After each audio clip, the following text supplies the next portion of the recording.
Hello and welcome to the ASAP Vlog series. My name is Chrissy Scivicque. I'm a career coach and a corporate trainer, and I'm also a very proud former administrative professional. Today, I'm going to share with you some PACE certification success strategies.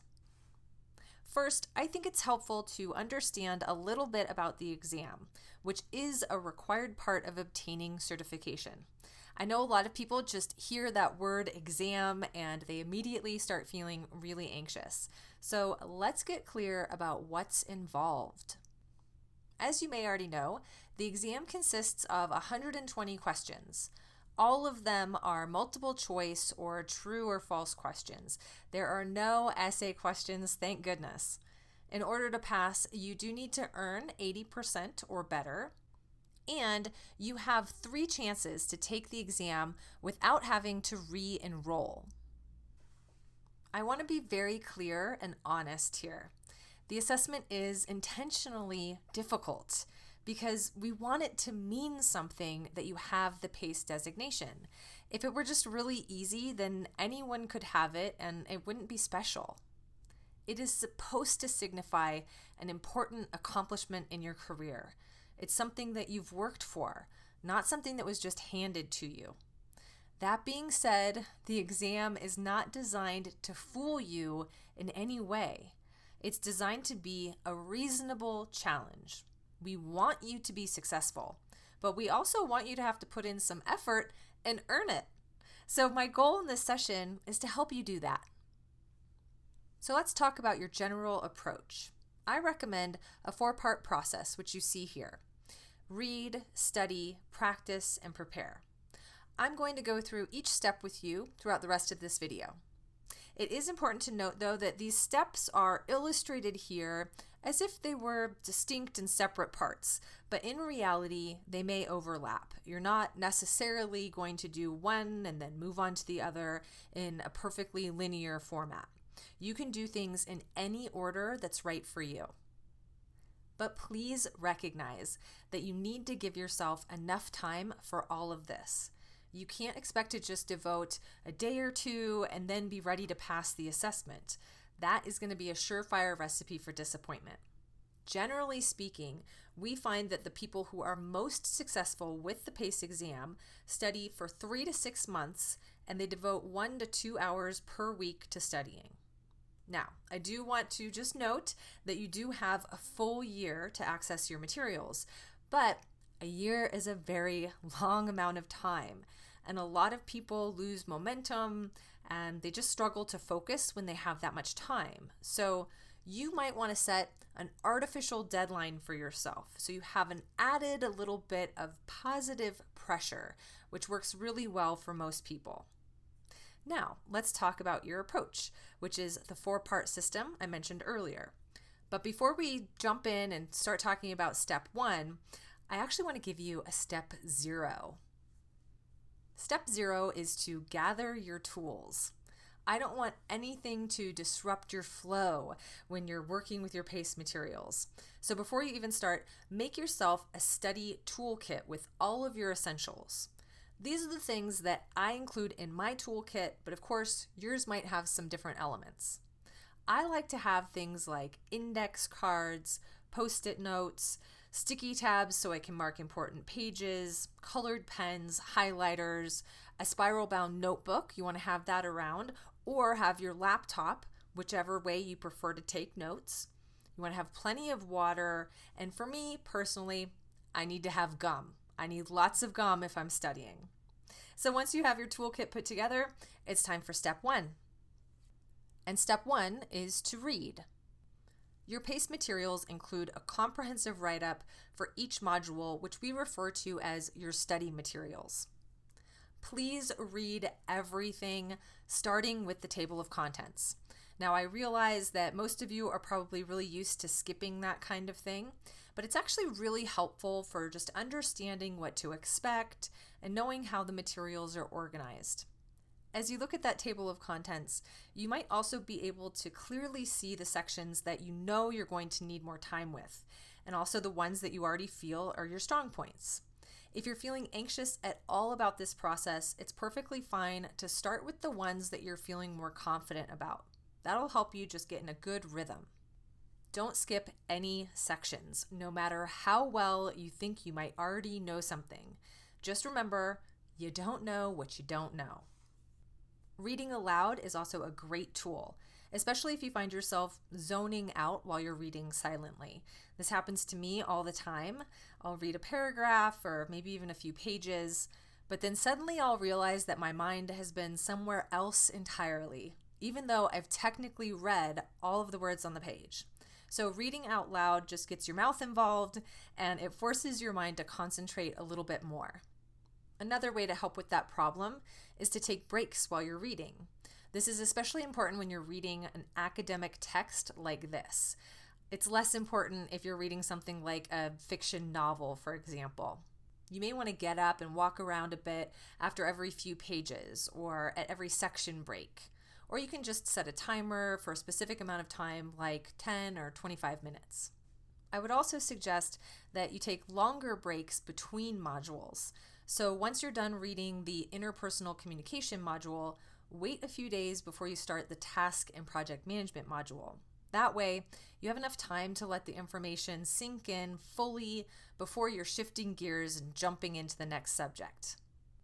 As you read, highlight and underline anything that jumps out as being especially important or new information for you.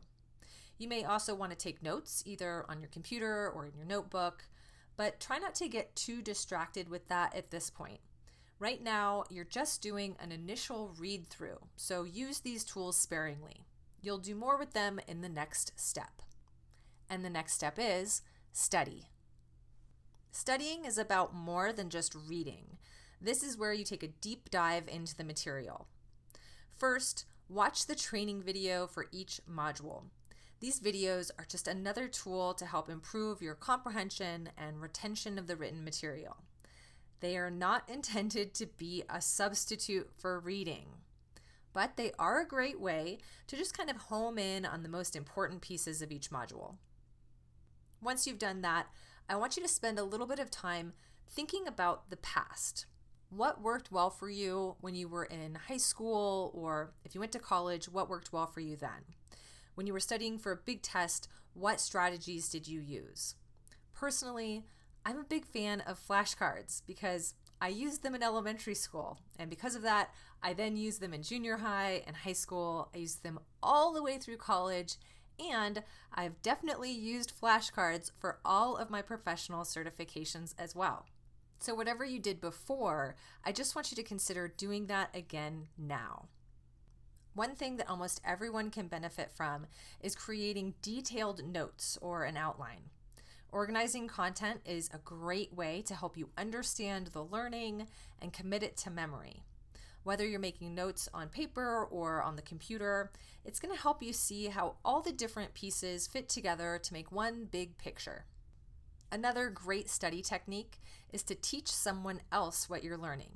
When you become the teacher, it forces you to explain what you've learned, which studies show provides an additional and deeper level of comprehension. Plus, your student will probably ask some questions, and that's really helpful because it helps you to explore the topic from other angles and think of different ways to explain it. And ultimately, you end up understanding it far better than you would have just on your own. Lastly, spend some time analyzing what you've learned. Reflect on it and examine the details by asking yourself some questions. For example, here are some you could try. What concepts and terminology are new? When and how have you experienced these things in the real world? How might you implement your new knowledge in the real world?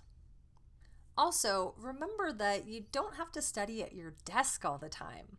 You can shake things up and go out and study at a coffee shop or even go to a local park. Try to make it an enjoyable experience for yourself. Everything that you're learning in the PACE program is designed to help you be a more efficient and more effective administrative professional. You're giving yourself a great gift by doing this, so don't make it feel like a punishment. All right, moving on. Step 3 is to practice. So what does practice actually look like? Well, specifically, it involves taking the practice quizzes that are available to you in the online portal. There's one quiz for each module, and the questions are taken from the real pool of exam questions, which means you may get the same question on the real exam. So pay attention. Lastly, be mindful of time as you practice. There's no time limit on your practice quizzes, but the real exam is timed, so you need to be moving quickly. But you also need to go slow enough to read the entire question. Don't just read the beginning of the question and assume that you know what it's asking. So practice slowing down and speeding up all at the same time. The last step is about preparing for the actual exam. And primarily, this is about addressing test anxiety, which I know a lot of people struggle with.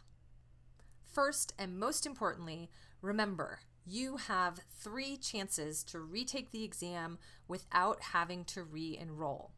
If you don't succeed the first time, go back and review your materials. Don't let it create self-doubt. Just refocus and get prepared to try again. If you're taking the exam online, you want to make sure that you choose a location where you feel comfortable and focused. Personally, I would suggest that you do it at home and not in the workplace because, let's be honest, if you're at work, you're probably going to get interrupted, and that would be a huge problem in a timed exam. Also, make sure that you're well rested and choose a time of day when you're more likely to be able to focus. So for me, that's first thing in the morning. That's when my brain is the freshest and I'm most capable of concentrating and thinking clearly. I would never be able to successfully pass any exam at 3 o'clock in the afternoon. I can tell you that. My brain is just not functioning well at that time of day. So whatever it is for you, respect it. That is the beauty of having an online exam process. Remember to breathe deep before, during, and after the exam. Anxiety has this way of making us kind of unintentionally hold our breath. And when that happens, it reduces oxygen to the brain and it can make it harder to think clearly. When you feel yourself getting anxious, stop and breathe deeply 5 times. It is worth it to take that time. And remember to stay hydrated because dehydration can also fog your mental clarity. Finally, trust yourself. Trust your own expertise.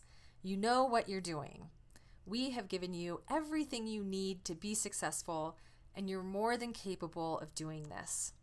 The PACE certification is an important designation. It tells the world that you are a peak performing administrative professional. But you need to know that first. Give yourself a little pep talk before you start the exam, and remember that we are all rooting for you. We're wishing you good luck. But if you go through these steps, I really don't think you're going to need luck. Once again, I'm Chrissy Scivicque, presenting on behalf of the American Society of Administrative Professionals. Thanks for watching.